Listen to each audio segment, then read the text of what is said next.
Talk to us about the grasping goals, because I can't go on LinkedIn or sometimes social media or just anywhere without just being bombarded by folks that have this is such a good word, grasping goals. Well, this all ties back to purpose and what it means to have a life that is meaningful and joyous. For anyone who's explored Eastern philosophy, Eastern theology, we've come across this idea of non-attachment. That desire is somehow the enemy. That is a gross simplification. Desire is what makes life worth living. Linda, do you play any sports? Yes. What's the sport that you play? Yeah, I was a really, really high-level swimmer all through my teenage years. Sure. Any sports that it's better for the analogy, any sport that has a ball. Let's pretend. Okay, yeah, I'm a big tennis player. Tennis, perfect. So if you're going to play tennis and you don't care, if you have the desire for the ball to go over the net, it's a pretty stupid game. Care about the ball going over the net.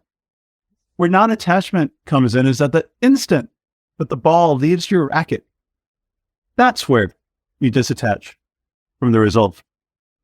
Use the power of your senses and the feedback that you can gather in your analytical brain to say, oh, if I shift my hand position or I use more power, that's going to affect how the ball goes.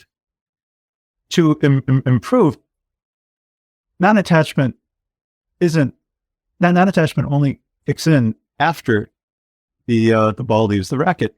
Until that moment, have a goal to score a point. Have a goal to win the game. Have a goal to play at your best. This is what makes life worth living. But there's two kinds of desire. There is desire that is grasping. I want more money, power, sex, respect, whatever it is. All the things that motivate people to achieve in this world. Great, have those goals. It's nice, to have many of those things.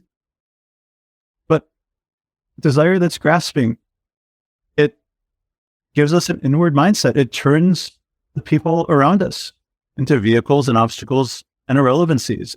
It obscures the way things are. It just focuses us on getting things. And you know what? It doesn't make us happy. In contrast, desire that flows from our purpose, it's naturally energizing. It feels good. It brings out the best in us. It brings us closer to our fellow human beings. The more that we could feed our desire that is in line with our why, with our purpose, the more that life just feels effortless. Even if we're working really hard, we'll be more energized at the end than when we started. It feels joyous, feels meaningful. We're doing what we're meant to do.